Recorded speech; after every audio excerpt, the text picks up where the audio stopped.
Nós terminamos na semana passada uma série de mensagens, eram 7 colunas da sabedoria. Começamos a partir de hoje uma série de mensagens que nós iremos ver nos próximos domingos. E esta série de mensagens, ela tem como tema imparáveis. Diga assim, imparável. Diga assim, eu sou um imparável. Amém? Glória a Deus por isso. Por quê? Nós estamos no ano do crescimento. Nós não podemos começar algo e parar no meio do caminho. Nós temos que ir até o final. Nós temos que ser imparáveis. E nesta série, nós iremos ver a história de alguns personagens bíblicos, de alguns homens e mulheres de Deus, que tiveram todos os motivos do mundo para parar, para desistirem, para jogar a toalha, para abandonarem os seus sonhos, os seus projetos. Mas eles não desistiram, eles foram imparáveis, exatamente como você que está aqui nesta noite. Talvez você tivesse todos os motivos do mundo para parar, para desistir. Pastor, se eu me contar a minha história, você vai dizer, é verdade, você tem todos os motivos. Pode até ser, mas Deus te chamou para ser um imparável, amém? Diga glória a Deus. Diga assim, eu serei um imparável. Amém? Então, olha o que diz aí no telão, Hebreus 12, versos 1 e 2, diz assim, este é o chamado de Deus para mim e para você. Portanto, também nós, uma vez que estamos rodeados por tão grande nuvem de testemunhas, livremo-nos de tudo que nos atrapalha e do pecado que nos envolve, e corramos com perseverança, diga comigo, perseverança, a corrida que nos é proposta, tendo os olhos fitos em Jesus, autor e consumador da nossa fé. Esse é o chamado de Deus para mim e para você. Ele nos chama a trilharmos a nossa caminhada de fé, deixar de lado tudo aquilo que possa nos embaraçar, todo tipo de distrações nas nossas vidas. Nós devemos deixar o pecado de lado, nós devemos perseverar. De que maneira? Olhando para Jesus, autor e consumador da nossa fé, porque Jesus também teve todos os motivos do mundo para desistir, todos os motivos do mundo para não chegar à cruz, mas ele perseverou. Ele foi um homem imparável. O diabo tentou de tudo para que ele não chegasse na cruz, mas ele foi imparável. Ele é a nossa inspiração e nós somos imparáveis. Diga mais uma vez, eu sou um imparável. Amém? Glória a Deus por isso. Diga agora para o seu irmão, não gosto muito, mas fala assim para ele, você é um imparável. Amém? Para isso você precisa perseverar. A palavra perseverar no dicionário significa constância, insistência, persistência, não desistir. Mas no dicionário bíblico, o Strong, olha o que significa perseverança. Ele descreve assim, perseverar é a característica de uma pessoa que não se desvia do seu propósito, não sai mesmo diante de provações e sofrimentos. O que é perseverar? É alguém que enfrenta provações, alguém que enfrenta dores, mas ele não para porque ele enxerga o propósito que Deus tem para a sua vida. E nesta série de mensagens nós iremos começar falando sobre um homem que foi imparável na Bíblia, e o nome dele se chama José. Você conhece muito bem a história de José. José tinha todos os motivos do mundo para desistir, para jogar a toalha, para abandonar os seus sonhos, seus projetos, mas ele foi um homem que decidiu perseverar para viver uma vida de excelência. Então está aí no seu esboço, o tema da nossa mensagem de hoje é José, a excelência através da perseverança, porque nós vamos ver, a vida de José foi uma vida de excelência. Este homem perseverou, ele foi imparável, e ele teve uma vida maravilhosa, abençoada. José é um dos personagens mais pregados, existem muitos filmes sobre a vida de José, porque José, ele é uma figura de Cristo do Antigo Testamento. Se nós olharmos a vida de José, há um paralelo com a vida de Jesus. Por exemplo, José foi amado do pai. A Bíblia vai dizer, nós vamos ler já já, Gênesis 7, ele era um amado do Pai, um filho amado do Pai. Jesus foi o filho amado do Pai. No Jordão, no dia do seu batismo, Jesus ouviu uma voz do céu que dizia, este é o meu filho amado em quem me comprazo. Exatamente como José. José foi vendido por moedas de pratas, exatamente como Jesus foi vendido por moedas de pratas. José foi invejado pelos seus irmãos, exatamente como Jesus foi invejado pelos seus irmãos judeus religiosos e sacerdotes. José foi traído pelos seus irmãos, exatamente como Jesus, traído pelos seus irmãos judeus, traído pelo seu irmão Judas. José foi levado para o Egito, agora como escravo. Jesus, ao nascer, Herodes tenta matá-lo, ele é levado para o Egito, ele foge para o Egito, José o leva para o Egito, exatamente como a história de José. José resistiu às tentações. Jesus foi tentado no início do seu ministério e resistiu às tentações, exatamente como José. José, ao final da sua história, ele perdoa os seus irmãos. Jesus, no alto da cruz, ele vai dizer o quê? Pai, perdoa-lhes, pois eles não sabem o que fazem.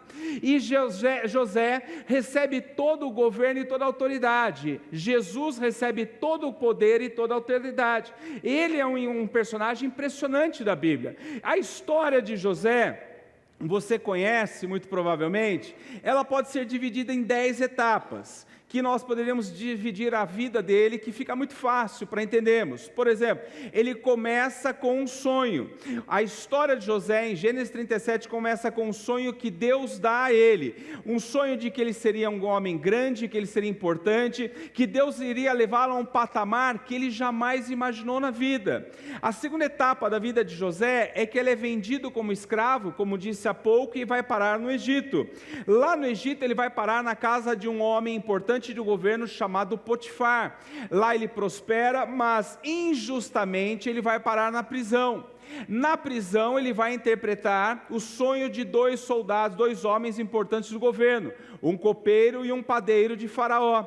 Logo depois chega a notícia a Faraó que ele era capaz de interpretar sonhos. Ele interpreta o sonho de Faraó. Ele é colocado agora como governador do Egito, um dos homens mais poderosos do mundo da sua época. Adiante vai dizer que ele vai se reencontrar com seus irmãos, ele vai liberar perdão para os seus irmãos. A sua família vai morar no Egito, José morre e deixa um legado nessa terra. Esta é a história que nós conhecemos, esta é a história que nós lemos na Bíblia, nós lemos em histórias, nós vemos em filmes. Mas a história de José, ela tem algo a mais que muitas vezes não é revelado, muitas vezes não se leva nos filmes, não se contam nas histórias. A história de José, por exemplo, José teve, o seu pai Jacó teve 4 mulheres simultaneamente. A história de José, além de tudo aquilo que vimos, ele morava com a sua mãe e 3 madrastas no mesmo momento. A história de José vai dizer que uma das suas irmãs, Diná, ela foi violentada. E dois de seus irmãos, por causa deste ato de um jovem que violenta a sua irmã, eles vão entrar numa cidade, vão fazer uma grande chacina. Eles vão matar todos os homens de uma cidade. A família de José era uma família complicada, a família de José era uma família conturbada, porque seu irmão mais velho, Rúben, ele se deita com uma das mulheres de seu pai. Ele também tem um irmão mais velho que vai engravidar a sua nora, a sua própria nora, Judá.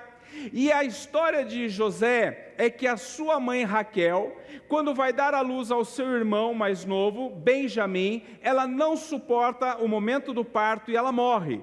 Esta é a história de José. Uma história difícil, uma história triste, uma história de lutas, uma história de traições, uma história de lutas familiares. Mesmo assim, nós não vemos na Bíblia um José amargo, não vemos um homem revoltado, um homem que tinha tudo para ter parado, para ter desistido, mas nós vemos o quê? Um homem caminhando na perseverança e excelência. Diga assim, perseverança e excelência, porque perseverança e excelência caminham juntos. Olha o que diz Marabel Morgan, está aí no seu esboço e também no telão, diz assim: persistência é a irmã gêmea da excelência. Uma é a mãe da qualidade, outra é a mãe do tempo, pura realidade.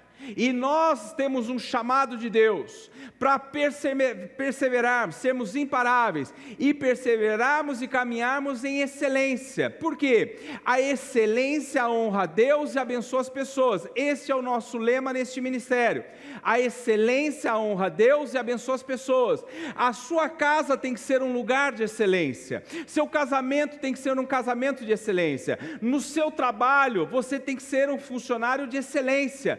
Não não importa se os outros fazem de qualquer jeito, não importa se você não é reconhecido, você tem um chamado do céu para ser um homem e uma mulher que caminham em excelência. Por isso que ela vai dizer, a perseverança e a excelência caminham juntos, porque uma é mãe da qualidade, a excelência, a outra é a mãe do tempo, a perseverança. Ela é a mãe do tempo. Eu preciso perseverar. Eu não vejo resultados hoje, mas eu não posso parar. Eu não vejo resultados daqui 2, 3 meses, mas eu não posso parar. Eu tenho que persistir até que eu consiga viver em excelência. Olha o que diz Vincent Lombard, ele diz assim: a excelência pode ser obtida se você se importa mais do que os outros julgam ser necessário, se arrisca mais do que os outros julgam ser seguro, sonha mais do que os outros julgam ser prático, e espera mais que os outros julgam ser possível. O que é isso?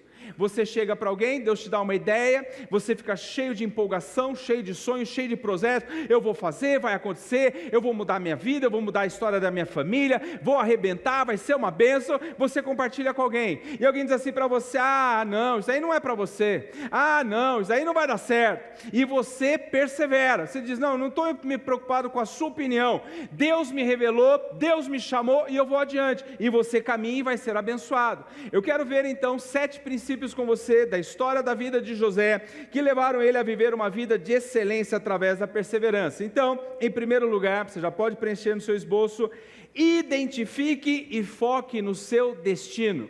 Se você quer ser um imparável, você precisa identificar e focar no seu destino. Quem aqui tem um chamado para ser imparável? Quem não levantou a mão, nós vamos orar, para que você seja liberto, seja um imparável nessa noite, em nome de Jesus, amém? Porque Deus quer que você seja imparável. Para isso, você precisa identificar e focar no seu destino. Foque no seu propósito, naquilo que Deus te chamou para ser e para viver. Qual é o problema hoje? Nós temos visto muitos cristãos que não conseguem viver e não conseguem ser imparáveis, porque eles ainda não entenderam o seu chamado, estão vivendo crises de identidade. Tem cristão, tem crente que não sabe de onde veio, para que foi chamado e para onde vai, e aí fica com essa situação. Por isso que são imparáveis. Qualquer luta que vem para, qualquer adversidade que vem para. Por quê? Porque não sabe quem é, da onde veio, para onde vai, não sabe qual é o seu real destino nessa terra. Olha o início da história de José, está aí no seu esboço, Gênesis 37, versos de 5 a 10. Certa vez, José teve um sonho e, quando contou a seus irmãos, eles passaram a odiá-lo ainda mais. Ouçam o sonho que tive, disse-lhes José. Estávamos amarrando os feixes de trigo no campo, quando o meu feixe se levantou e ficou em pé, e os seus feixes se ajuntaram ao redor do meu e se curvaram diante dele. Seus irmãos lhe disseram: então você vai reinar sobre nós? Quer dizer que você vai governar sobre nós? E o odiaram ainda mais por causa do sonho e do que tinha dito. Depois teve outro sonho e contou aos seus irmãos: tive outro sonho, e desta vez o sol, a lua e as 11 estrelas se curvaram diante de mim. Quando contou ao pai e aos irmãos, o pai o repreendeu e lhe disse: que sonho foi esse que você teve? Será que eu, sua mãe e seus irmãos viremos a nos curvar até o chão diante de você? Esta história é o início da história de José. Ele tem 2 sonhos. O primeiro sonho é que ele seria maior do que os seus irmãos. O segundo sonho é que ele seria maior que seus irmãos e do que os seus próprios pais. A história que nós lemos, nós vimos que bastaram apenas 2 sonhos para José descobrir o seu propósito, para que José descobrisse o seu destino nessa terra. E olha que interessante, ele conta para os seus irmãos, ele conta para os seus pais. Seus irmãos não entenderam o seu propósito, seus pais não entenderam o seu chamado. Aqueles estavam ao lado e que ouviram o sonho dele não compreenderam o destino para onde Deus estava levando, mas ele havia entendido. E assim é comigo e com você. Deus nos dá a revelação de onde está nos levando, onde Ele vai nos levar, o que Ele quer de nós, e algumas pessoas não entendem. Nem todo mundo vai entender o seu chamado, nem todo mundo irá entender para onde Deus está te levando e para onde Deus vai te levar. Mesmo assim, José, ele agarrou o seu sonho, o seu projeto. Todos nós temos um propósito, diga assim comigo, propósito. A questão é você entender o seu propósito, e este propósito, tem gente que fica assim na vida inteira, mas qual é o meu propósito, que Deus tem para mim? Jesus já revelou há mais de 2000 anos atrás, no grande mandamento e na grande comissão. Qual é o grande mandamento? Amarás a Deus sobre todas as coisas, de todo o teu coração, de toda a tua alma, de todo o teu entendimento, e amará o próximo como a ti mesmo. Isto é o grande mandamento. A grande comissão: ide e pregai o evangelho a toda criatura, e quem crer e for batizado será salvo. Nestes dois, na grande comissão e no grande comissão, no grande mandamento, na grande comissão, estão os nossos 5 principais propósitos de vida. Primeiro, adorar a Deus, amar a Deus. Segundo, caminhar em comunhão com os irmãos de fé, com os irmãos da igreja. Terceiro, discipulado, crescimento espiritual. Quarto, serviço, ministério, servir ao próximo, servir a Deus, servir a igreja. Nós tivemos ontem a nossa casa Bethesda, estive lá pela manhã, maravilhoso trabalho do Douglas e da Juliana. Atendemos mais de 40 famílias com as nossas cesta do amor. Isso é ministério, isso é serviço, isso é propósito de vida. Também o último, que é missão e evangelismo. Nós vamos falar sobre isso nas nossas células essa semana. Esteja presente nas nossas células. Este é o destino. Jesus já revelou o nosso propósito. Quando José entende o que Deus tinha para ele, Deus mostra onde iria levá-lo, Deus mostra o que queria fazer com ele. O que Deus ia fazer através da vida de José? Deus iria abençoar pessoas. Não apenas ele seria grande, ele seria usado para preservar a sua família, ele seria usado para abençoar o seu povo, ele seria abençoado para abençoar o Egito. Ele entende o propósito, e quando ele entende o propósito, nada pode parar. Não é luta, não é inveja, não é traição, não são dores que param. Se você entender o seu propósito, meu irmão, pode vir luta, pode vir dor, você não para, você se torna um imparável em nome de Jesus. Ele entendia para onde estava indo. Você tem que entender para onde você está indo. Você tem que entender qual é o seu propósito. Vocês viram aqui, quem estava aqui, acho que 2 semanas atrás, que eu brinquei, se alguém ganhasse 50 milhões de reais, o que faria? Quem estava aqui? Vocês se lembram. Vocês lembram que eu disse? Quem não estava, eu vou perguntar. Se você ganhasse 50 milhões de reais hoje, o que você faria? Começa a viajar, né? Vou dar mais 30 segundos, você vai mais longe ainda. Não, cai a ficha, fala assim, 50 milhões. Fala assim, é dinheiro para burro. Sabe o que você vai... Eu não vou prolongar como foi daquela vez, não. Mas eu vou responder para você. Se você fizer algo diferente do que você está fazendo hoje, você não tem propósito. Se você pegasse 50 milhões hoje e fizesse algo diferente do que você está fazendo hoje, sua vida não tem propósito. Sabe por quê? E eu ainda brinquei. Se eu ganhasse 50 milhões de reais hoje, sabe o que eu faria? Terça-feira estaria aqui pregando o Evangelho. No domingo que vem estaria aqui pregando a palavra do Senhor.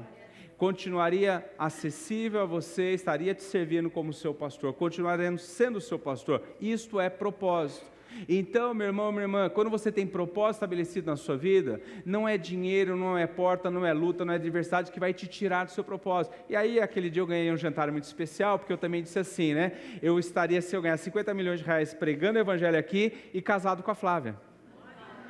Vou ganhar um outro jantar de novo hoje.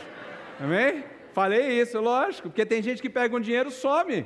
Larga a mulher, tem gente que, eu vou largar minha mulher, eu vou para outro lugar do mundo. Não, você pode melhorar de vida com 50 milhões de reais. Comprar uma casa melhor, viajar, passear, mas o seu destino principal, seu propósito primário, inicial, ele não pode ser alterado, porque você entende o seu propósito, você sabe onde ele vai chegar, isso é claro. Por isso nós temos que ter um destino claro. José era apaixonado pelo seu destino. O pai o repreende, o irmão o inveja, eles perseguem, mas nós não vemos na Bíblia José murmurando. Nós não vemos José depois diante de tantas provas e luta, nós não vemos ele, Deus, por que comigo? Deus, por que o Senhor está permitindo? Deus, por que essa luta? Deus, o Senhor não vai me honrar? Olha, eu sempre fui fiel. Nós não vemos essa ladainha de José. Por quê? Porque quem entende o seu destino, quem entende o seu propósito, ele sabe o seguinte: pode vir luta, mas é para me promover. Essa luta vai me levar mais perto do meu propósito, mais perto do meu milagre, mais perto daquilo que Deus tem para a minha vida. Então, identifique e foque no seu propósito, e você vai ser imparável. Segundo lugar, fuja dos atalhos e seduções do diabo. Você pode preencher aí: fuja dos atalhos e seduções do diabo. Sabe por quê? Porque você conhece seu propósito, mas o diabo também sabe o que Deus está para fazer na sua vida, e ele coloca caminhos fáceis para tentar te desviar dos caminhos de Deus. Olha o que diz Gênesis 39, verso de número 10. Assim, embora ela insistisse com José dia após dia, ele se recusava a deitar-se com ela e evitava ficar perto dela. Vamos ver juntos essa parte final? E evitava ficar perto dela. Vamos ver juntos de novo? E evitava ficar perto dela. José tem um sonho, seus irmãos o invejam, os seus irmãos o vendem como escravo no Egito ele vai trabalhar de escravo, ele é escravo na casa de um homem chamado Potifar. A mulher de Potifar ficava dando em cima de José todos os dias, e ele entende o quê? Que aquele caminho era um caminho de sedução do inimigo para desviá-lo do seu propósito, para desviar daquilo que Deus tinha para ele. Outro que não entende o que Deus tem para a sua vida poderia pensar o seguinte: poxa, a mulher do meu chefe está dando em cima de mim, se eu ficar com ela eu vou ganhar muitos presentes. Ele era escravo, irmão, presta atenção, ele era escravo. Diga assim comigo: escravo. Escravo tem direito a quê? Nada. Escravo tem direito a regalias? Nenhuma. Se ele se tornasse amante da mulher do seu senhor, ele teria regalias, sim ou não? Teria. Escravo come o que quer? Não come o que quer. Escravo vai onde quer? Não vai onde quer. Se ele cede a essa tentação do inimigo, com uma pequenez, porque tem gente que é pequeno, ele podia ver a sua vida melhorar pequena. Eu vou melhorar de vida, eu vou comer uma comida melhor, eu vou talvez me vestir melhor. Mas ele tem uma visão grande do que Deus tem para ele. Deus já tinha mostrado: eu tenho algo grande para a tua vida, José. Se ele se deita com aquela mulher, sabe o que ele seria? Apenas um amante ganhando presentinho barato dia após dia da mulher de Potifar. Mas ele decide dizer: não, Deus tem algo maior para a minha vida. Meu irmão, não ceda às seduções do diabo, não ceda às seduções do inimigo. O que fazer quando o inimigo tentar te seduzir? José nos dá a revelação, e não se engane. O apóstolo Paulo diz assim: aquele que está de pé, cuide para que não caia. Diga assim comigo: aquele que está de pé, cuide para que não caia. Vigia, irmão. Diga assim para o seu irmão: vigia, irmão, porque você será tentado. Não se engane, nós somos tentados, eu sou tentado e você é tentado. Qual é a receita de José? Ele dá aqui a receita, diz que ele não enfrentou, ele correu. Você entendeu? Quando a sedução, a tentação do inimigo tentar te seduzir, não enfrente. Não tente provar para você que você é forte. Não, eu venço, não, eu sou grande, não, eu resisto. Não brinque com o diabo, não brinque com o pecado. Ele vai nos dar uma lição. Ele fugiu, ele não enfrentou: não, comigo vai dar certo, não, vou resistir, não. Ele correu, e eu e você, nós vamos correr e vamos dizer assim para o diabo: não caio, não vou ceder, porque Deus tem algo maior para a minha vida. Terceiro lugar, supere os traumas e a atmosfera de injustiças. Gênesis 39, versos 13 a 16. Quando ela viu que ao fugir, ele tinha deixado o manto em sua mão, chamou os empregados e lhes disse: vejam, este hebreu nos foi trazido para nos insultar. Ele entrou aqui e tentou abusar de mim, mas eu gritei. Quando me ouviu gritar por socorro, largou seu manto ao meu lado e fugiu de casa. Ela conservou o manto consigo até que o senhor de José chegasse em casa. José agora estava na prisão, estava na casa de Potifar como escravo.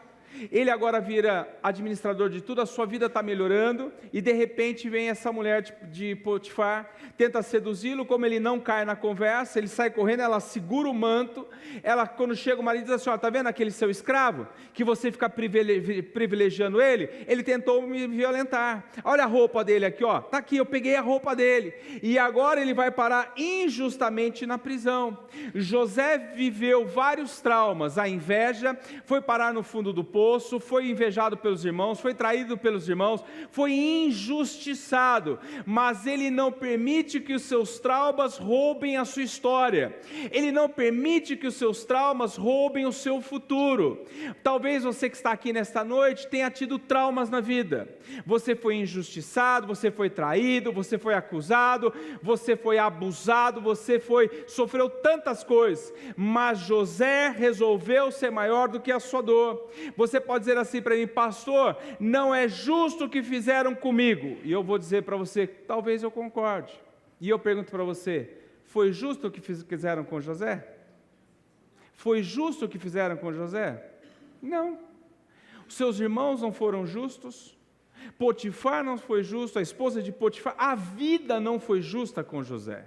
A vida nem sempre ela é justa conosco. Talvez você pode dizer assim: mas eu tenho razão. Pode ser.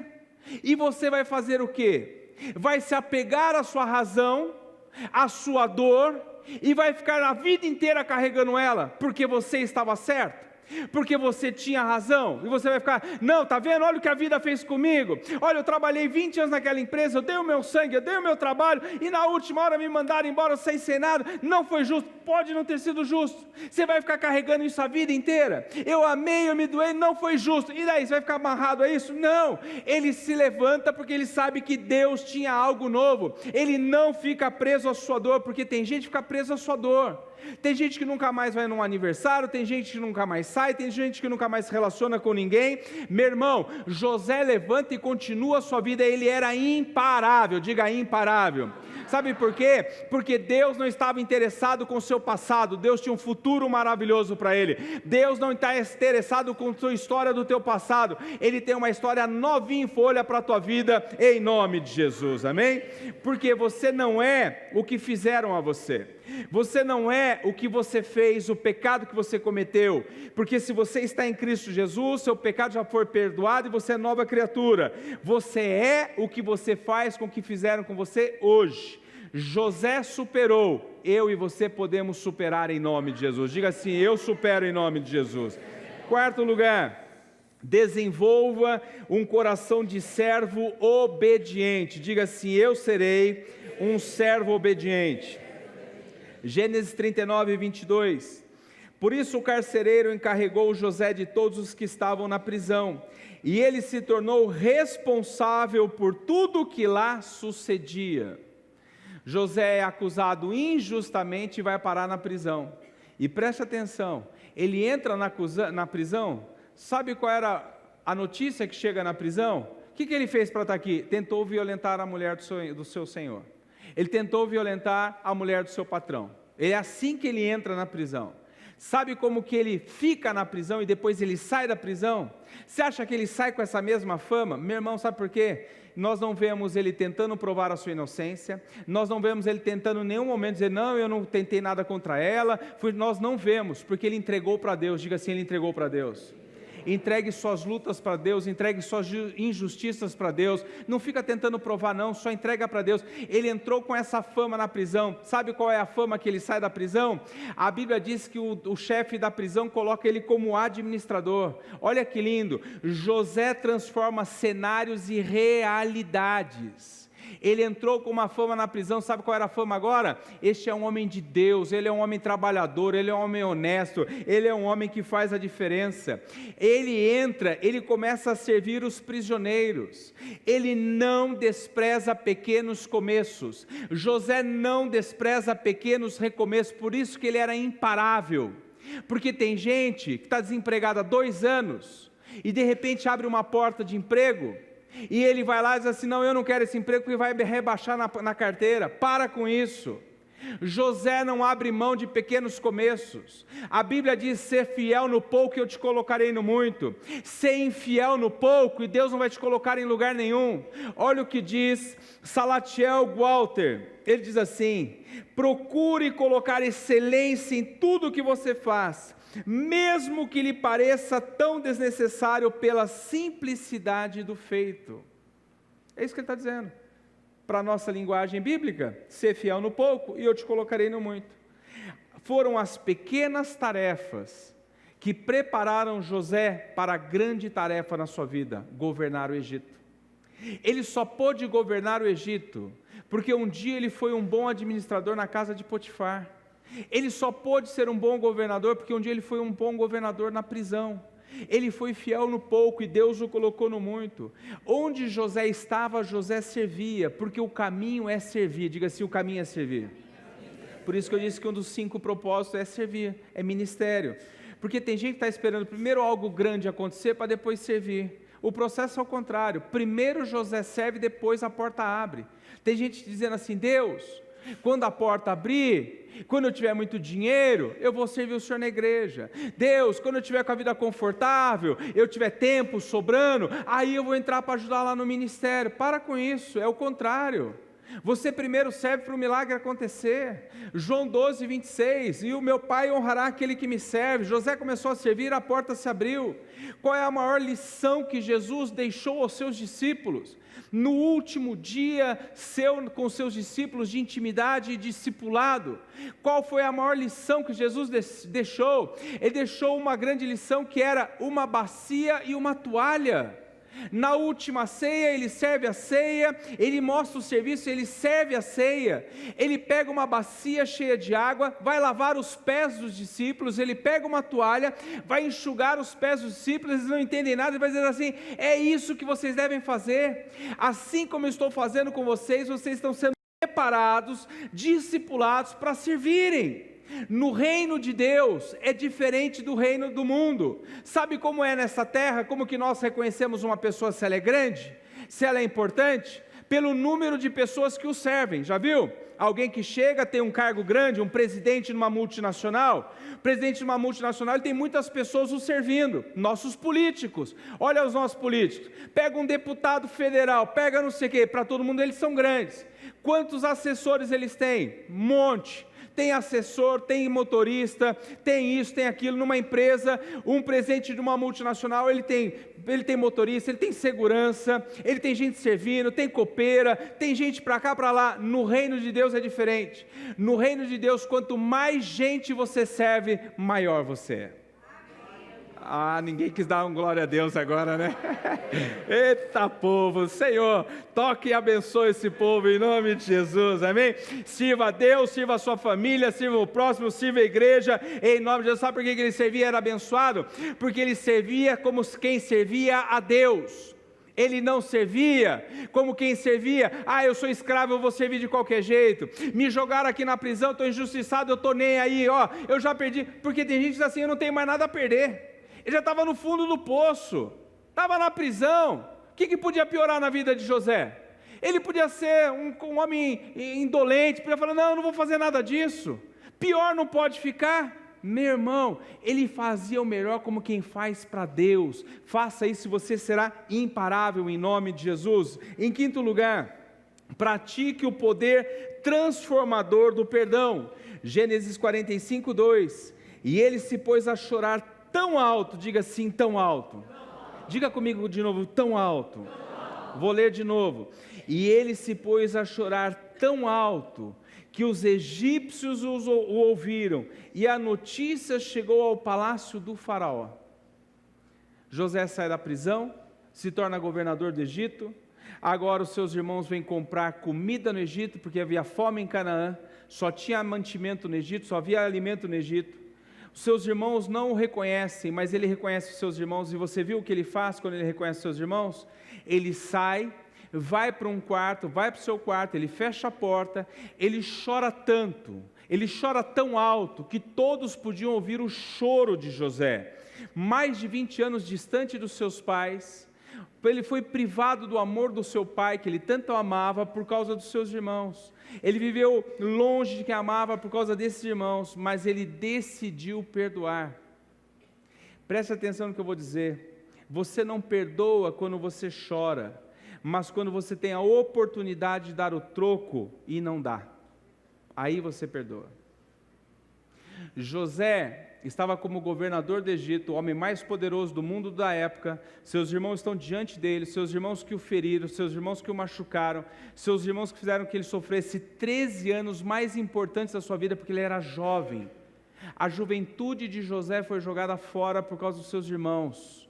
Agora eles estão com seus irmãos diante dele. Sabe o que ele faz? Ele traz, ao invés de se vingar dos seus irmãos, ele traz toda a sua família para o Egito. Quer ir além? Sabe o que é um coração perdoador? Ele traz toda a sua família para o Egito, ele traz os seus irmãos que fizeram dor para ele dá casa para os seus irmãos, ele põe pão na mesa dos seus irmãos todos os dias da vida dele. Os seus irmãos comiam porque ele dava alimento, seus irmãos moravam na casa que ele pagava. Ele perdoou. Perdoar não é um sentimento, perdoar é uma decisão. Diga comigo, decisão. Pergunto, ele foi jogado no fundo do poço, ele chorou, ele foi parar no Egito como escravo, foi parar na prisão. Será que ele tinha vontade de esganar esses irmãos, sim ou não? Sim. Você tem dúvida? Não, eu não tenho dúvida. Ele tinha vontade de esganar aqueles camaradas. E ele decide perdoar, porque perdoar não é sentimento, perdoar é decisão. Você, meu irmão, minha irmã, precisa decidir perdoar. Nós vemos que não vemos nenhum momento ele decidindo, ele perseguindo a mulher de Potifar. Ele não perseguiu, ele perdoou, ele decidiu perdoar. Meu irmão, eu não sei quem você precisa perdoar, ou a quem você precisa pedir perdão, mas eu sei de algo: decida nessa noite em nome de Jesus, amém? Sexto lugar, zele pela organização em tudo. Gênesis 39, versos 3 e 4. Quando este percebeu que o Senhor estava com ele e que o fazia prosperar em tudo o que o realizava, agradou-se de José e tornou-se administrador de seus bens. Potifar deixou a seu cuidado a sua casa e lhe confiou tudo o que possuía.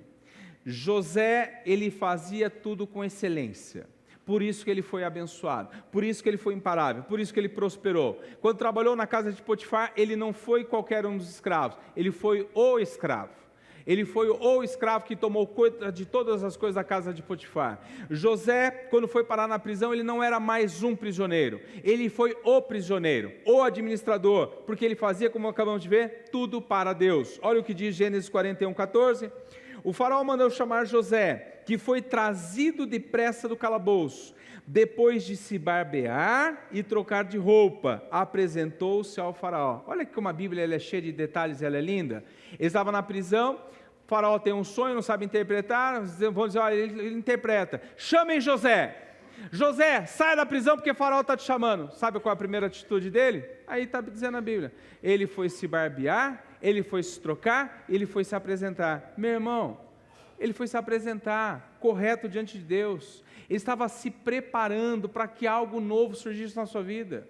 Tem gente que você chega na casa é uma bagunça, o quarto é uma bagunça, a mesa é uma bagunça, e está esperando vir o novo de Deus.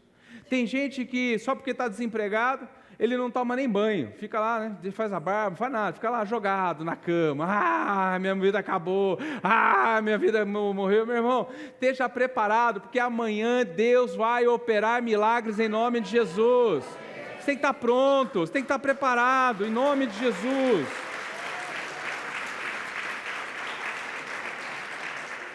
Em sétimo e último lugar, tem uma vida marcada pelo sobrenatural de Deus. Gênesis 41, 25. O faraó teve um único sonho. Disse-lhe José: Deus revelou ao faraó o que ele estava para fazer. A vida de José é uma vida direcionada pelo sobrenatural. Deus mostra a ele o que vai fazer. Deus revela. Olha que lindo. Sabe por que Deus revelou? Porque José tinha intimidade com Deus, porque José amava a Deus, porque José tinha temor a Deus. Pergunto para você: se José tivesse cedido à tentação da mulher de Potifar, Deus revelaria algo a ele? Não. Se José tivesse ficado preso ao ódio, à amargura, ao sentimento de vingança contra seus irmãos, Deus teria revelado? Não. Porque tem gente que assim, fica maquinando a vida inteira. Como que eu vou dar o troco? Como que eu vou virar? Não. E Deus não revelaria a ele. Por quê? Porque Isaías 59 diz assim: os seus pecados separam vocês de Deus, os seus pecados escondem vocês do rosto de Deus. Deus não olharia para José se ele estivesse em pecado. Ele vivia o sobrenatural do Senhor. Eu quero terminar nossa mensagem concluindo, dizendo sobre 2 segredos de José, que foram os maiores segredos da vida de José: perseverança e excelência que inspiram gerações. Você pode preencher aí: perseverança e excelência que inspiram gerações. O meu chamado e o seu chamado é perseverarmos e sermos excelentes para inspirarmos gerações. José foi imparável. A inveja não parou José, as perdas não pararam José, as cadeias não pararam José, as mentiras não pararam José. E eu pergunto para você: por que você está pensando em desistir? Por que você está querendo largar tudo? Largar a empresa, largar a família, largar o seu casamento? José foi imparável. Deus te trouxe aqui para te dizer: você precisa ser um imparável. Olha só o que diz Gênesis 50, verso 25.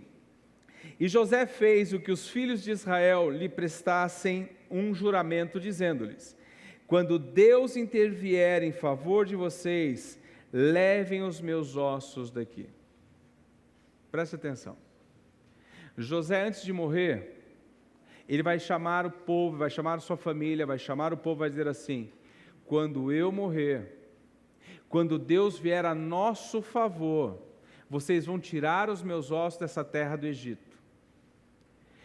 Quase 500 anos depois, diga assim, 500 anos. Quase 500 anos depois, olha o que diz Êxodo 13, verso de número 1. Moisés levou os ossos de José, porque José havia feito os filhos de Israel prestarem um juramento, quando disse: Deus certamente virá em auxílio de vocês, levem então os meus ossos daqui. José morre, mas José deixa um legado. Diga assim comigo: legado. Quando depois, 500 anos, quase 500 anos depois, Moisés pega. Ele está saindo no êxodo do Egito, que você conhece a história, das pragas, do Mar Vermelho. Antes de saírem, Moisés assim: não se esqueçam de pegar os ossos de José, porque nós lhe fizemos um juramento, ele não vai ficar no Egito. 500 anos depois. Meu irmão, minha irmã, olha que incrível. José estava no Egito como governador do Egito. Ele estava vivendo um tempo de abundância e de prosperidade, ele trouxe riqueza e prosperidade para o Egito.